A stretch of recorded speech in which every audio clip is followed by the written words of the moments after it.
संक्षिप्त योग विशिष्ट निर्वाण प्रकरण पूर्वार्ध। राजा शिखीध्वज द्वारा कुंभ की प्रशंसा। कुंभ का ब्रह्मा जी के द्वारा किए हुए ज्ञान और कर्म के विवेचन को सुनाना। राजा द्वारा कुंभ का शिष्यत्व स्वीकार। राजा शिखीध्वज ने कहा, देव कुमार, मैं तो ऐसा समझता हूँ कि जैसे आंधी मेघों को उड़ा करके पर्वत पर पहुँचा देती है, उसी प्रकार मेरी संचित पुण्य राशि ने अप्रकट रूप से फल दान उन्मुख होकर के आपको यहाँ भेजा है। साधो, आपके वचनों से तो मानो अमृत टपक रहा है। अतः आपके साथ आज जो मेरा समागम हो गया, इससे अब मैं धर्मात्माओं की गणना में सर्वप्रथम गिना जाऊंगा। प्रभु, साधु समागम से चित्त को जैसी शांति उपलब्ध होती है, वैसी शांति राज्य लाभ आदि कोई भी पदार्थ नहीं दे सकते, क्योंकि सत्संग होने पर समान रूप से अपरिमित ब्रह्म आनंद रूप सुख प्रकट होने लगता है, जिससे कल्पना जनित सुख प्रदान करने वाले राग आदि दोषों का विचार ही नष्ट हो जाता है। देवपुत्र के वेश में चुड़ाला बोली, साधु श्रेष्ठ, छोड़िए इस कथा को। मैंने तो आपके प्रश्न के अनुसार अपना सारा वृत्तांत आपको बता दिया। अब आप मुझे अपना परिचय दीजिए। आप कौन हैं? इस पर्वत पर क्या कर रहे हैं? आपको अरण्यवास करते कितना समय बीत गया और इससे आप अब कौन सा कार्य सिद्ध करना चाहते हैं, ये सब बताइए। शिखीध्वज ने कहा, भगवान, आप तो स्वयं ही देव कुमार हैं, अतः लोक वृत्तांत और परमार्थ वृत्तांत के पूर्ण ज्ञाता हैं। मेरे विषय में भी आप सब कुछ यथार्थ रूप से जानते ही हैं। फिर इसके अतिरिक्त मैं और क्या कहूँ? आर्य, यद्यपि आप मुझे जानते हैं, फिर भी मैं आपसे अपना परिचय संक्षेप में दे रहा हूँ, सुनिए। मैं शिखीध्वज नाम का राजा हूँ और अपने राज्य का परित्याग करके यहाँ चला आया हूँ।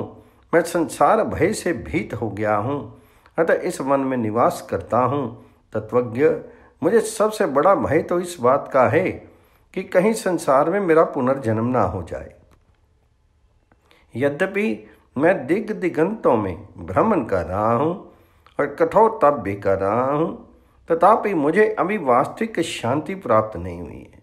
शास्त्रोक्त प्रक्रिया का समुचित रूप से संपादन करने पर भी मुझे दुख पर दुख ही मिलते जा रहे हैं और मेरे लिए अमृत भी विषवत हो गया है। भगवान, इसका क्या कारण है?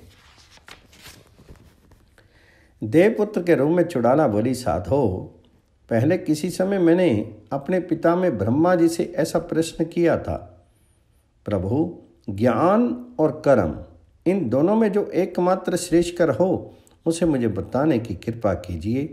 तब ब्रह्मा जी ने कहा, बेटा, ज्ञान और कर्म में ज्ञान ही परम श्रेष्ठकर है, क्योंकि उससे भली भांति केवल्य स्वरूप परमात्मा का साक्षात अनुभव हो जाता है।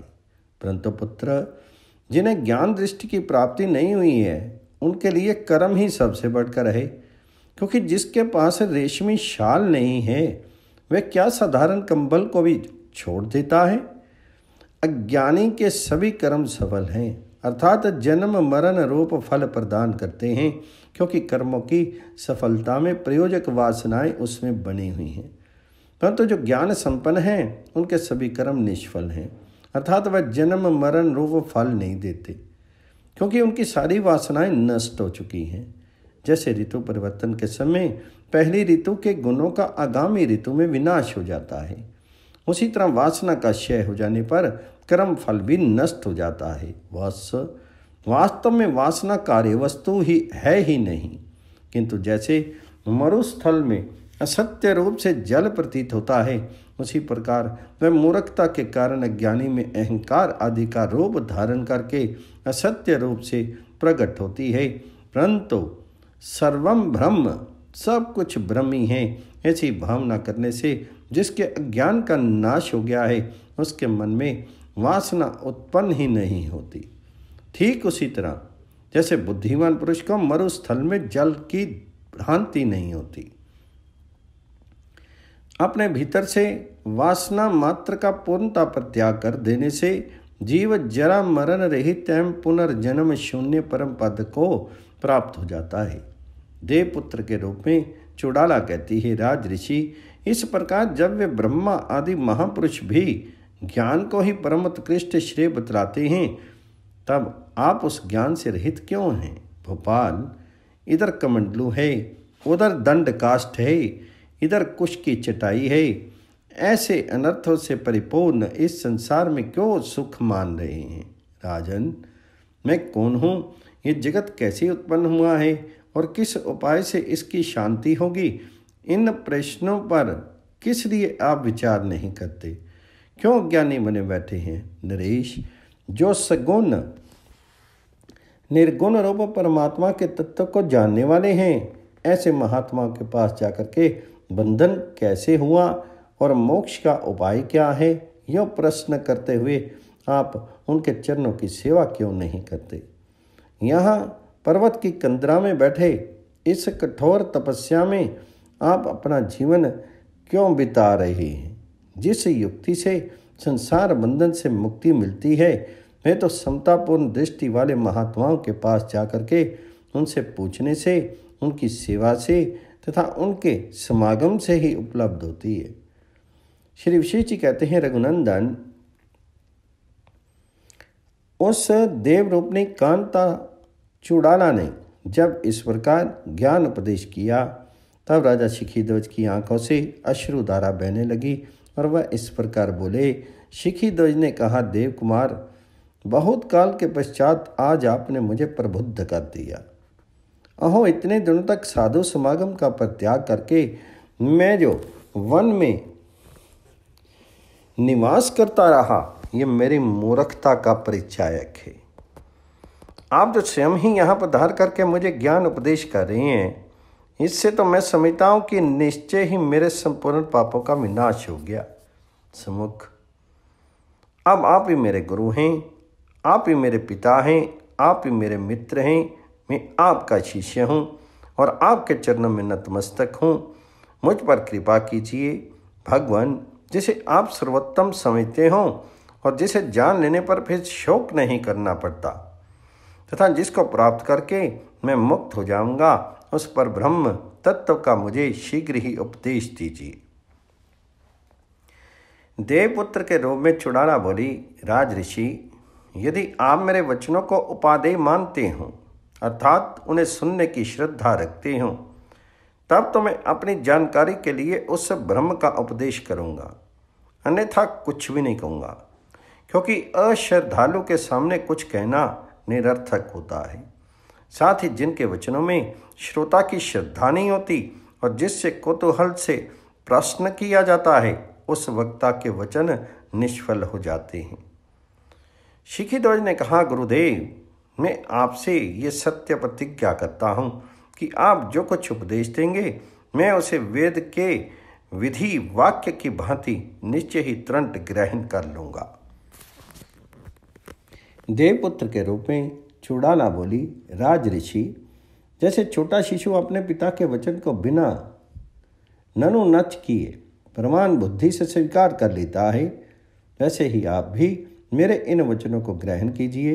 राजन, सुनिए, मैं एक ऐसे मनोहर कथानक का वर्णन करूंगा जो आपके चरित्र के सदृश है। वह चिरकाल के पश्चात उन्नति को प्राप्त होती हुई मंद मतियों की बुद्धि को उद्बुद्ध करने वाला है तथा उत्कृष्ट बुद्धि वालों को शीघ्र ही भाव भय से उद्धार करने वाला है। सर्ग 87 समाप्त। 28वें सर्ग में चिरकाल की तपस्या से प्राप्त हुई चिंतामणि का त्याग करके मणि बुद्धि से कांच को ग्रहण करने की कथा तथा विंध्यगिरि निवासी हाथी का आख्यान। देवपुत्र के रूप में चुड़ाला कहती है, राजन, एक श्री संपन्न पुरुष था जो कलाओं का ज्ञाता, अस्त्र विद्या में निपुण और व्यवहार करने में भी चतुर था। वह जिन जिन कार्यों के करने का संकल्प करता, उन्हें पूरा करके ही छोड़ता था। इतना होने पर भी उसे परम पद का ज्ञान नहीं था। तब मैं अनंत प्रयत्नों से उपलब्ध होने वाली चिंतामणि की प्राप्ति के लिए तपश्चर्या में प्रवृत्त हुआ। उस दृढ़ निश्चय पुरुष के कुछ काल तक महान प्रयत्न करने पर चिंतामणि प्रकट हुई। भला उद्योगी पुरुषों के लिए ऐसी कौन सी वस्तु है जो सुलभ नहीं है? क्योंकि यदि अकिंचन भी कष्ट की परवाह न करके अपनी बुद्धि के सहारे कार्य में प्रवृत्त होकर के उद्यम करता है तो उसे भी उस कार्य को निर्विघ्नता पूर्वक संपन्न करने की शक्ति प्राप्त हो जाती है। इस प्रकार उस उत्तम मणिराज के प्राप्त होने पर वह ये निश्चय नहीं कर सका कि यह चिंतामणि ही है। तब घोर दुख और परिश्रम से उपलब्ध हुई उस चिंतामणि की उपेक्षा करके वह अपने विस्मयुक्त मन से यह विचार करने लगा, यह चिंतामणि है या नहीं है, क्योंकि यदि चिंतामणि होती तो यह मेरे सामने प्रत्यक्ष नहीं होती। मैं इसका स्पर्श करूं या ना करूं, कहीं ऐसा ना हो कि यह मेरे छूने से अदृश्य हो जाए। निश्चय ही इतने ही समय में उस वास्तविक मणिराज की प्राप्ति नहीं हो सकती, क्योंकि शास्त्रों का कथन है कि उसके लिए जीवन पर्यंत प्रयत्न करना पड़ता है। भला मेरी ऐसी उत्कृष्ट भाग्य संपत्ति कहाँ हो सकती है जो इतने थोड़े काल में संपूर्ण सिद्धियों को प्रदान करने वाली उस चिंतामणि को मैं पालूं। मेरी तपस्या तो बहुत थोड़ी है, मैं साधुओं में एक तुच्छ मनुष्य हूँ और दुर्भाग्य का एकमात्र पात्र हूँ। ऐसी स्थिति में सिद्धियां मेरे निकट कैसे आ सकती हैं? इस प्रकार वह मूर्ख तर्क वितर्क के हिंडोले में झूलता हुआ बहुत देर तक विचार करता रहा। अंतोत्कत्वा उसने उस मणि के ग्रहण करने का विचार छोड़ दिया, क्योंकि मूर्खता के कारण उसकी बुद्धि मूढ़ हो गई थी। ऐसा नियम भी है कि जो वस्तु जिसे जिस समय प्रारब्ध के कारण कर्तव्य नहीं होती, वह उसे उस समय पा नहीं सकता। देखो ना, उस दुर्बुद्धि ने प्राप्त हुई चिंतामणि को भी उपेक्षा कर दी। इस प्रकार जब वह तर्क वितर्क करता ही रह गया तब वह मणि उड़ करके वहां से अदृश्य होगी, क्योंकि अवहेलना करने वाले को सिद्धियां उसी प्रकार छोड़ देती हैं जैसे धनुष से छोड़ा हुआ बाण प्रत्यंचा का परित्याग कर देता है। सिद्धियां जब आती हैं तब वे सभी अभीष्ट पदार्थों को देती रहती हैं, परंतु अवहेलना करने पर जब वे वापस जाने लगती हैं उस समय वे उस पुरुष की बुद्धि का विनाश कर डालती हैं। इस प्रकार उस चिंतामणि के अदृश्य हो जाने पर वह पुनः उस उत्तम रत्न की प्राप्ति के लिए यत्नपूर्वक चेष्टा करने लगा, क्योंकि अटल निश्चय वाले मनुष्य अपने कार्य से उद्विग्न नहीं होते। कुछ समय के बाद उसे अत्यंत कांतिमान एक कांच का टुकड़ा दिखाई पड़ा। फिर तो जैसे मोहग्रस्त अज्ञानी पुरुष मिट्टी को स्वर्ण समझने लगता है, उसी प्रकार उस मूर्ख ने यही चिंतामणि है यो निश्चय करके उनकी उपादेयता स्वीकार कर ली। उस कांच की मणि को लेकर के उसने सोचा कि अब तो इस चिंतामणि के प्रभाव से मुझे सारी अभीष्ट वस्तुएं अनायास ही मिल जाएंगी। फिर इन धन संपत्तियों को लेकर क्या करना है? ऐसा विचार करके उसने अपनी पहली संपत्ति का त्याग कर दिया। उसे विश्वास हो गया कि अब तो घर से दूर जाकर के इच्छा अनुसार संपत्ति संपन्न होकर मैं सुखपूर्वक जीवन यापन करूंगा। ऐसी धारणा करके वह मूर्ख निर्जन कानन में चला गया। वहां पहुंचने पर उसे एक कांच खंड से कुछ मिलता जुलता तो था ही नहीं। वह भारी विपत्ति में फंस गया। मूर्खता के कारण जैसे दुख मनुष्य के सामने आते हैं, वैसे दुख तो भीषण आपत्तियों में फंसने पर बुढ़ापे से तथा मृत्यु से भी नहीं प्राप्त होते। अतः एकमात्र मूर्खता ही संपूर्ण दुखों की प्राप्ति में कारण है। भोपाल। अब ये दूसरा मनोहर उपाख्यान सुनो। साधो, वे आपके वृत्तांत के ही अनुरूप है और बुद्धि को परम उत्कृष्ट ज्ञान प्रदान करने वाला है। राजन, विंध्यगिरि के किसी वन में एक हाथी रहता था जो बड़े बड़े यूथपतियों के यूथ का भी अधिपति था। उसके दोनों दांत बहुत सफ़ेद और लंबे थे तथा वज्र की ज्वाला के समान चमकीले तथा तीक्ष्ण थे। एक बार एक महावत ने उसे चारों ओर से लोहे की श्रृंखला से जकड़ करके वैसे ही बांध दिया, जैसे मुनिवर अगस्त ने विंध्याचल को और उपेंद्र ने असुरराज बलि को बांध दिया था। बंधा तो वह था ही, ऊपर से उसके गंड स्थलों पर शस्त्रों की मार भी पड़ रही थी, जिससे वह धैर्यशाली गजराज भीषण यंत्रणा भोग रहा था। उसे बड़ी पीड़ा हो रही थी। इस प्रकार लोहे की जंजीर में बंधे हुए उस गजराज को जब 3 दिन बीत गए तब उसे बड़ा खेद हुआ और उस बंधन को तोड़ डालने के लिए तैयार होकर के उसने चिंगारना शुरू किया। फिर तो 4 ही घड़ी में घोर प्रयास करके उस हाथी ने अपने दोनों दांतों से बंधन को छिन्न भिन्न कर दिया। उसका शत्रु महावत दूर से ही उसकी बंधन छेदन क्रिया को देख रहा था। जब उस हाथी का बंधन टूट गया तब वह महावत पहले एक ताड़ वृक्ष पर चढ़ करके वहीं से अंकुश द्वारा उस हाथी को वश में करने के लिए उसके सिर को लक्ष्य करके कूद पड़ा, परंतु उसके पैर हाथी के सिर पर नहीं पहुंच सके, जिससे वह घबरा करके भूमि पर गिर पड़ा। राज ऋषि तिर्यक योनि में भी प्रकाशमान एवं विशुद्ध गुणों से युक्त साधु स्वभाव वाले जीव देखे जाते हैं। इसलिए अपने शत्रु हो तो महावत को सामने गिरा हुआ देखकर उस गजराज के हृदय में करुणा उत्पन्न होगी। मैं सोचने लगा, यदि मैं इस गिरे हुए को पैरों से कुचल दूं तो इससे मेरा कौन सा पुरुषार्थ सिद्ध होगा। यो विचार करके हाथी ने अपने शत्रुभूत उस महावत के प्राण नहीं लिए। जब वह हाथी वहां से जंगल की ओर चला गया तब महावत उठ बैठा। उसका शीर और बुद्धि दोनों स्वस्थ थे। हाथी के जाने के साथ ही साथ उसकी व्यथा भी दूर हो गई। इतने ऊंचे ताड़ वृक्ष की चोटी से गिरने पर भी उसका अंग भंग नहीं हुआ था। वह पैदल चलने में बड़ा उत्साही था। इस प्रकार जब उस हाथी के शत्रु महावत का प्रयोजन सिद्ध नहीं हुआ और हाथी उसके हाथ से निकल गया तब उसे महान दुख हुआ। वह पुनः यत्न पूर्वक वन में झाड़ियों में छिपे हुए उस हाथी की खोज करने लगा। चिरकाल के पश्चात इसे वही गजराज मिला जो एक जंगल में वृक्ष के नीचे बैठ करके विश्राम कर रहा था। तब उस धूर्त महावत ने जहाँ वह हाथी बैठा था उसके समीप ही हाथी के फंसाने योग्य एक गोलाकार गड्ढा खोदकर तैयार किया और ऊपर से उसे कोमल लताओं से ढक दिया। कुछ ही दिनों के बाद जब वह हाथी वन में विहार कर रहा था कि यकायक उस गड्ढे में जा गिरा। तब उस महावत ने गड्ढे में गिरे हुए उस हाथी को पुनः सुदृढ़ रूप से बांध दिया, जो आज भी भूगर्भ में पड़ा दुख भोग रहा है। यदि वह हाथी अपने सामने गिरे हुए शत्रु को पहले ही मार डाले होता तो आज उसे शत्रु द्वारा गर्त बंधन रूप दुख की प्राप्ति नहीं होती। जो मनुष्य मूर्खता वर्ष वर्तमान क्रियाओं द्वारा आगामी काल का शोधन नहीं कर लेता वह विंध्यगिरि निवासी गजराज की भांति ही दुख का भागी होता है।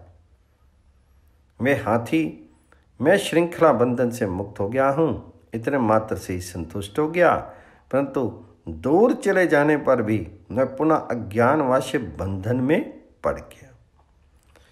भला मूर्खता कहाँ नहीं बाधा पहुँचाती, अर्थात श्रद्धा बाधा देती है। महात्मन, बद्ध हुआ भी मैं बंधन रहित हूँ। इस प्रकार की चित्रगत मूर्खता को ही परम बंधन समझना चाहिए।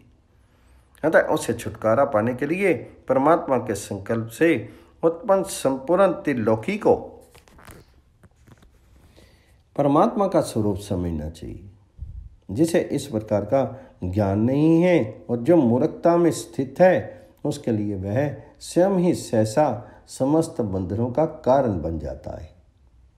सर्ग 88 89वां समाप्त। 90वें सर्ग में कुंभ द्वारा चिंतामणि और कांच के आख्यान के तथा विंध्यगिरि निवासी हाथी के उपाख्यान के रहस्य का वर्णन।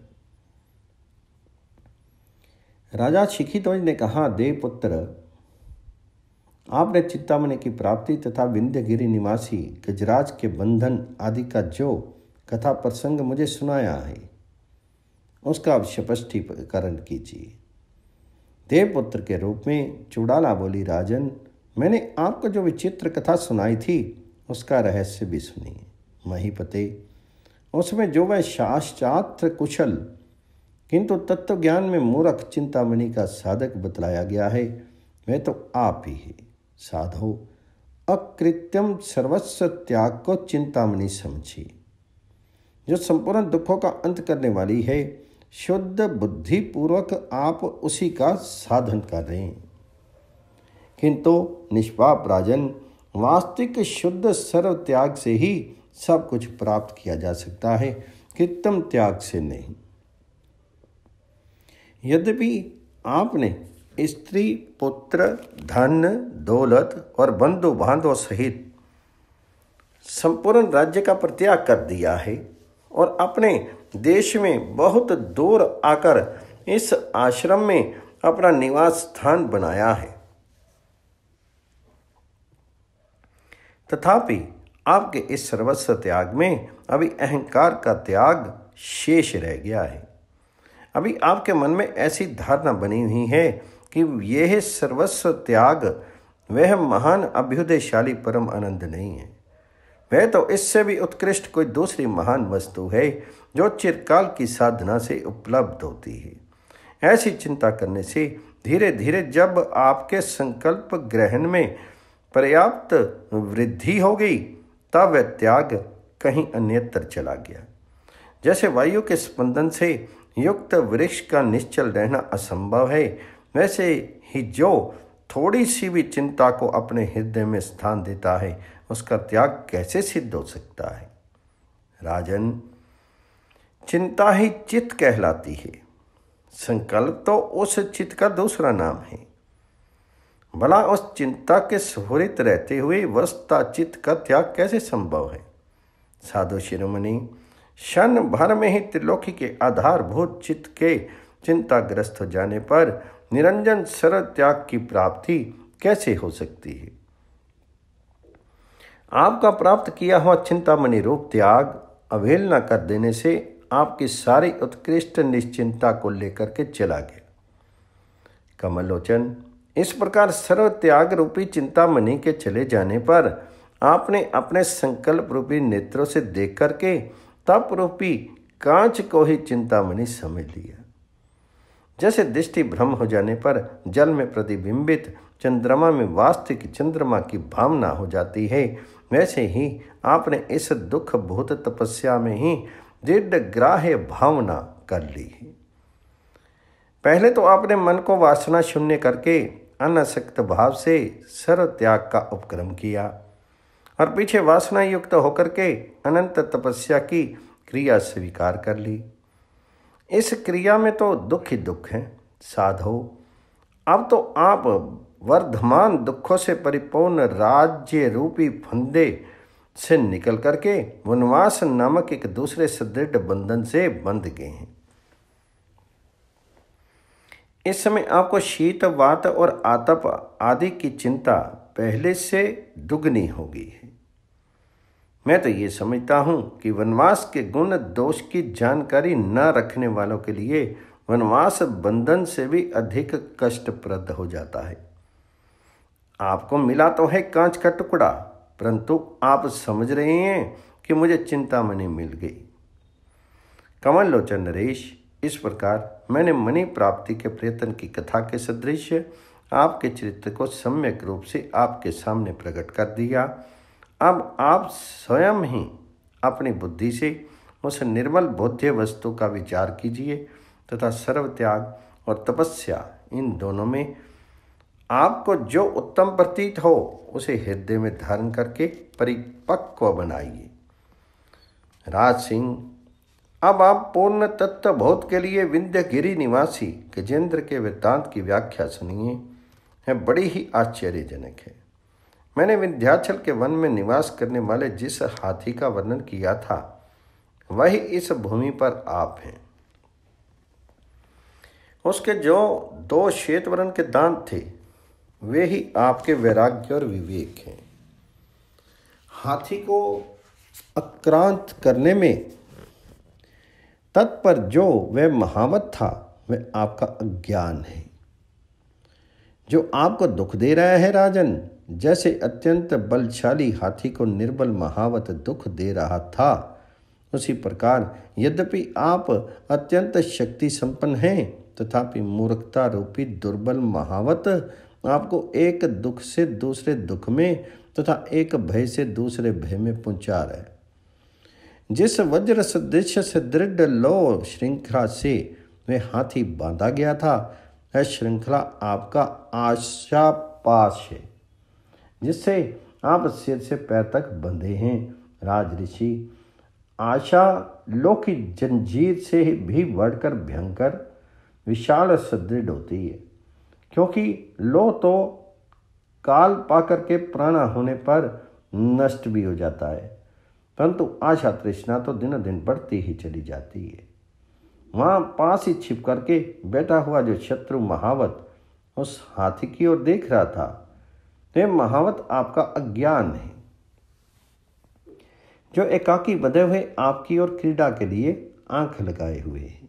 साधो, हाथी ने जो शत्रु द्वारा किए गए श्रृंखला बंधन को तोड़ डाला था, वे आपके भोग एवं अकंटक राज्य के त्याग के समान है, क्योंकि शस्त्र और श्रृंखला बंधन का तोड़ डालना तो कदाचित आसान भी हो सकता है, किंतु मन से भोगों की आशा का निवारण करना अत्यंत दुष्कर है। जैसे हाथी द्वारा बंधन तोड़ दिए जाने पर महावत ऊपर से गिर पड़ा था, उसी तरह आपके राज्य का परित्याग कर देने पर अज्ञान का पतन हो गया था। जिस समय आप वन के लिए प्रस्थित हुए थे, उस समय आपने अज्ञान को शत विशत कर दिया था, परंतु घायल होकर के सामने पड़े हुए उसका मन से त्याग रूपी महान खड्ग द्वारा वध नहीं किया। यही कारण है कि वह पुनः उठ खड़ा हुआ और आपके द्वारा की गई अपनी पराजय का स्मरण करके उसने आपको इस तप प्रपंच रूपी भीषण गड्ढे में ढकेल दिया। यदि आपने राज्य त्याग करते समय ही वैसी दुर्अवस्था में पड़े हुए अज्ञान का वध कर दिया होता, तो वह उसी समय नष्ट हो गया होता। फिर वह आपको तपस्या तप रूपी गर्त में नहीं गिरा पाता। राजन, हाथी के वैरी उस महावत ने जो गोलाकार गड्ढे का निर्माण किया था, वह आपके अज्ञान से तप रूपी संपूर्ण दुखों का गर्त बनाकर आपको समर्पित किया है। वह गड्ढा जो कोमल लताओं से आच्छादित किया गया था, वह आपका तपो दुख ही स्वल्प गुणों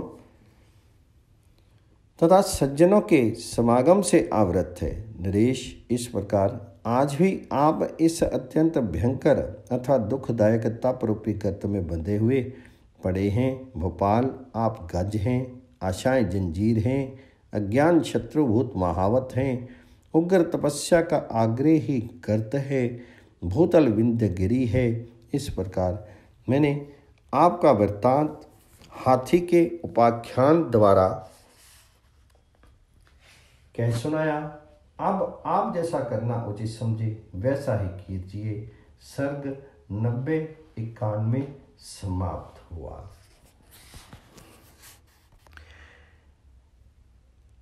92वां सर्ग। कुंभ की बातें सुनकर के सर्व त्याग के लिए उद्यत हुए राजा शिखीध्वज द्वारा अपनी सारी उपयोगी वस्तुओं का अग्नि में झोंकना। पुनः देह त्याग के लिए उद्यत हुए राजा को कुंभ द्वारा चित्त त्याग का उपदेश। देवपुत्र के रूप में चुड़ाला ने कहा, राज ऋषि, चुड़ाला बड़े नीति निपुण तथा ज्ञेय वस्तु के ज्ञान से संपन्न है। उसने उस समय जिस ज्ञान का उपदेश दिया था, उसे आपने क्यों नहीं स्वीकार किया? वह तत्व ज्ञानियों में सर्वश्रेष्ठ है तथा जो कुछ कहती और करती है वे सब सत्य ही होता है। अतः आपको उसके कथन का आदरपूर्वक पालन करना उचित था। नरेश्वर, यदि आपने चुड़ाला के वचन का आदर नहीं किया तो सर्व त्याग का ही पूर्ण रूप से आश्रय क्यों नहीं लिया? राजा शिखिध्वज बोले, विप्रिय वर, मैंने राज्य छोड़ा, घर छोड़ा, धन धान्य संपन्न देश छोड़ा, पत्नी भी त्याग दी, फिर भी आप कहते हैं सर्व त्याग क्यों नहीं किया, इसका क्या कारण है? तो देवपुत्र के रूप में चुड़ाला ने कहा, राजन, धन, स्त्री, गृह, राज्य, भूमि, छत्र और बंधु बांधव, ये सब आपके तो हैं नहीं, फिर आपका सर्व त्याग हुआ कैसे? आपका जो सबसे उत्तम भाग है उसका त्याग तो अभी हुआ ही नहीं। उसका पूर्ण रूप से परित्याग कर देने पर ही आप सर्वत्यागी शोक रहित हो सकेंगे। राजा शिखिध्वज बोले, देव, अच्छा, यदि आप ऐसा मानते हैं कि ये सारा राजपाट मेरा नहीं है, तो पर्वत, वृक्ष और लताओं से परिपूर्ण ये संपूर्ण वन तो मेरा है ना, मैं इसका परित्याग कर रहा हूँ। तो कुंभ ने कहा, राजन, ये पर्वत का तट, वन, गर्त, जल और वृक्ष के नीचे की भूमि, ये सब आपके तो हैं नहीं, फिर आपका सर्वत्याग कैसे संपन्न हुआ? आपका जो सबसे उत्तम भाग है वह तो अभी बिना त्याग हुआ ही पड़ा है, उसका पूर्ण रूप से त्याग कर देने पर ही आप परम अशोक पद को प्राप्त कर सकेंगे। तो शिखिध्वज बोले, अच्छा, यदि ये वन आदि सारी वस्तुएं मेरी नहीं हैं, तो बावली और चबूतरा आदि से युक्त ये मेरा आश्रम ही मेरा सर्वस्व है, मैं इसका भी त्याग किए देता हूँ। तो कुंभ ने कहा, राजन, ये जो वृक्ष, बावली, जलाशय, चबूतरा, गुलम, आश्रम और लताओं की पंक्तियाँ हैं, इनमें से कुछ भी आपका नहीं है, फिर आपका सर्वत्याग कैसे सिद्ध हुआ? अभी तो आपका सबसे उत्तम भाग पड़ा ही है, आपने उसका त्याग किया ही नहीं। उसका पूर्ण रूप से त्याग कर देने पर ही आपको उत्कृष्ट अशोक पद मिलेगा। शिखिध्वज बोले, ठीक है, यदि ये सारी वस्तुएं मेरी नहीं हैं, तो ये पात्र आदि तथा मृगचरम, दीवाल और कुटीर आदि ही मेरे सर्वस्व हैं, मैं इन्हीं को छोड़ रहा हूँ। तो श्री विशेष जी कहते हैं, रघुनंदन, ऐसा कहकर के राजा शिखिध्वज ने भांड आदि उन समस्त सामग्रियों को आश्रम से निकाल करके एक जगह स्थापित किया। फिर सूखी लकड़ियाँ इकट्ठी करके अग्नि प्रज्वलित की और उन सभी वस्तुओं को उस आग में डालकर वह पुनः अपने आसन पर बैठ के तत्पश्चात उन्होंने अक्षमाला तथा मृगचरण को भी उसी आग में झोंक दिया और कमंडलों एक क्षत्रिय ब्राह्मण को दे दिया, क्योंकि ऐसा नियम है कि अपनी जो उत्तम वस्तु हो उसे या तो किसी महात्मा को दे दें अथवा अग्नि में जला दें। फिर राजा ने अपनी कोमल चटाई को भी चित्त शुद्धि तथा चेतन ब्रह्म में विश्वास प्राप्ति के लिए उसी धधकती आग में फेंक दिया। फिर कुंभ को संबोधित करके वह बोले, कुंभ, जो वस्तु त्याज्य है उसे सदा शीघ्र से शीघ्र त्याग देना चाहिए। साधो, मैं निष्क्रिय होने के लिए अपनी क्रिया उपयोगी सारी वस्तुओं का त्याग कर रहा हूँ, क्योंकि अयोग्य वस्तु को कौन ढोता फिरे। श्री विशेष जी कहते हैं, राघव, तदंतर राजा शिखिध्वज ने अपनी सूखी फूस की कुटिया को, जो अपने अज्ञानी मन के मिथ्याभूत संकल्प द्वारा कल्पित थी, जला करके भस्म कर दिया।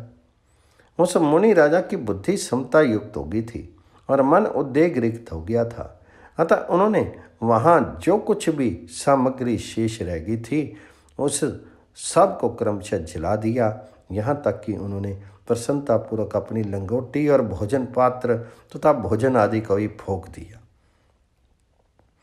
जब सूखी लकड़ी के साथ साथ वे बर्तन आदि सारे पदार्थ आग में जल रहे थे, उस समय जिनका देह मात्र शेष रह गया था, वे राजा शिखिध्वज राग रहित होकर प्रसन्नतापूर्वक बोले।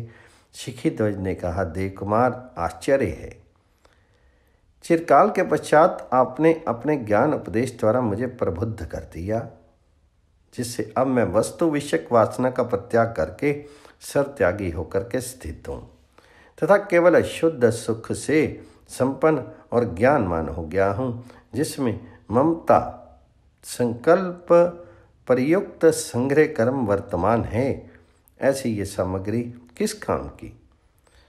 अब तो नाना प्रकार के बंधनों के हेतुभूत विषय ज्यों त्यों परक्षीण होते जा रहे हैं।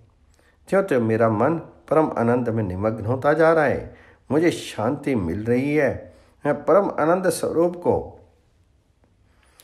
प्राप्त हो रहा हूँ और विजय हो रहा हूँ। अतः अब मैं पूर्ण सुखी हूँ। मेरे संपूर्ण बंधन नष्ट हो गए, क्योंकि मैंने सर्व त्याग कर दिया। देवपुत्र,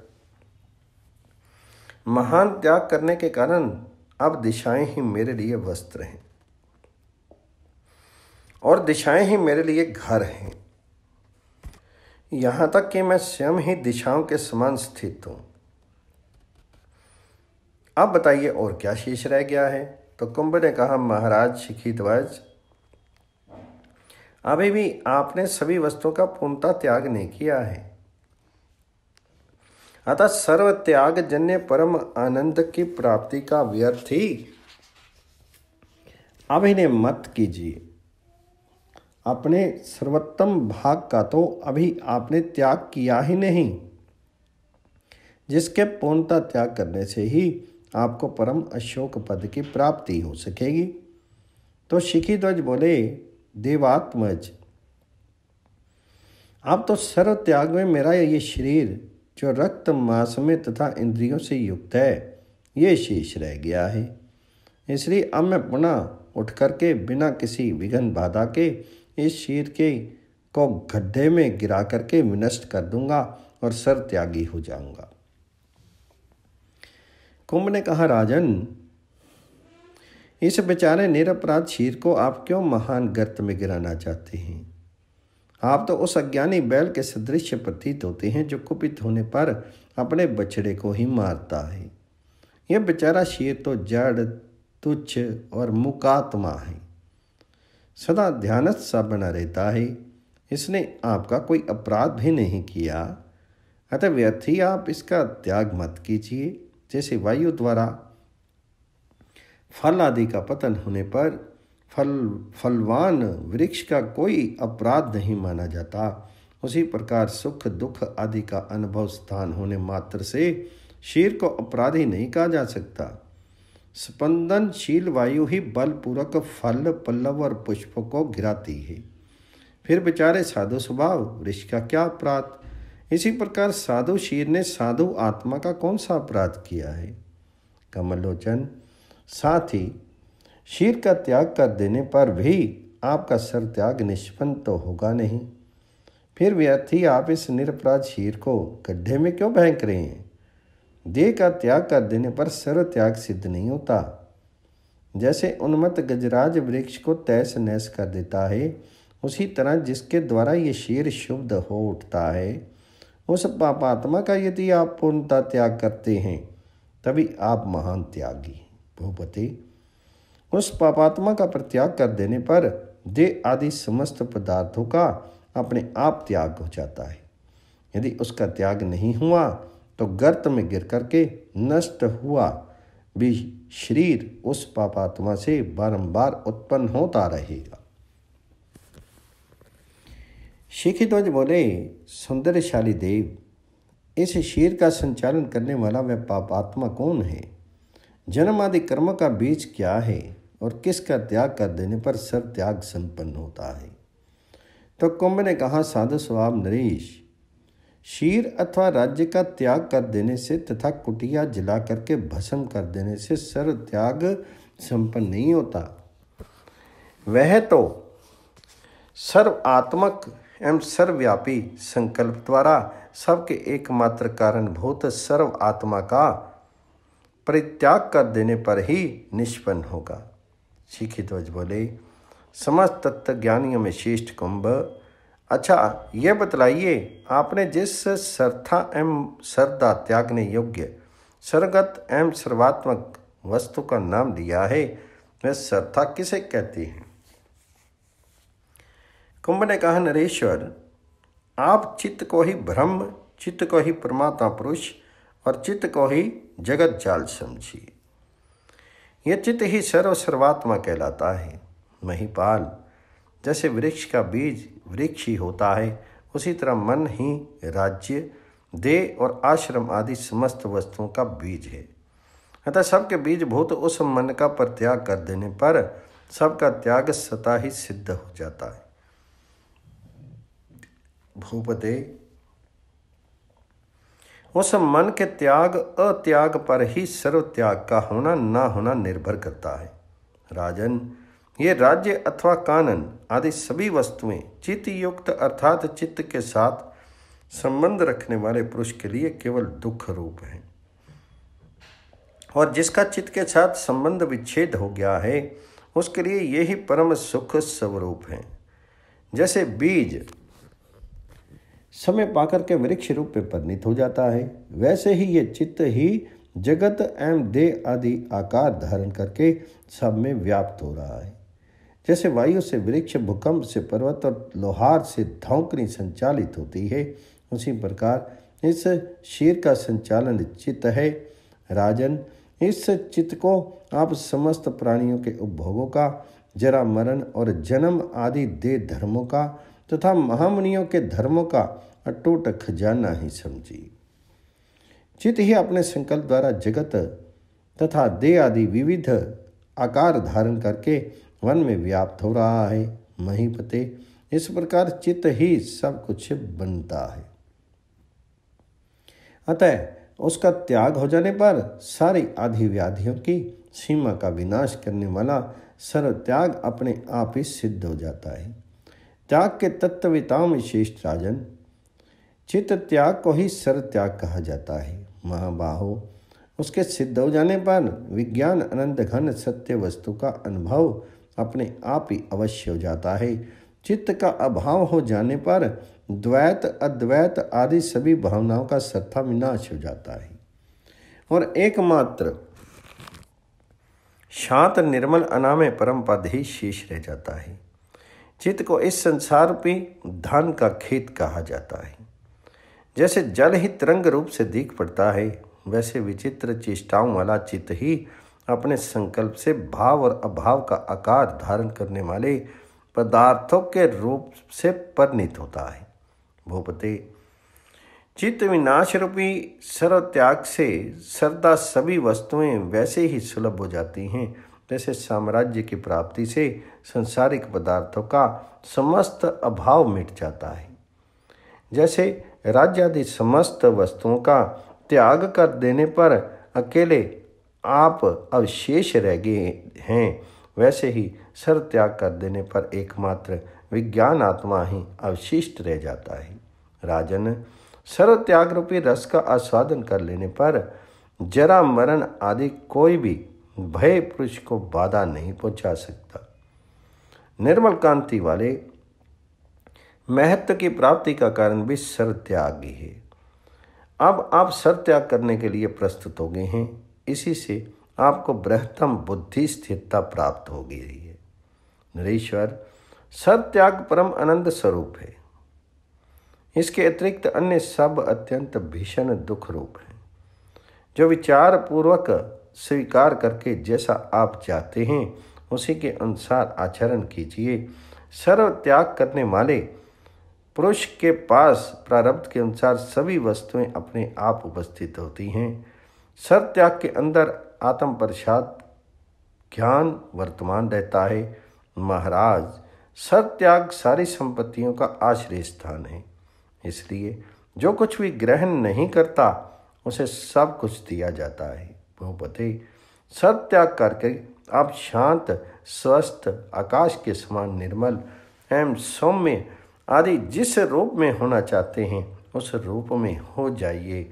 महिपाल, पहले आप सारी वस्तुओं का परित्याग कर दीजिए, तदंतर जिस मन से उनका त्याग किया है उस मन का भी लय कीजिए।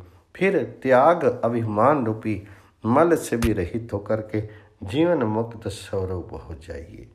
सर्ग 92 93 समाप्त।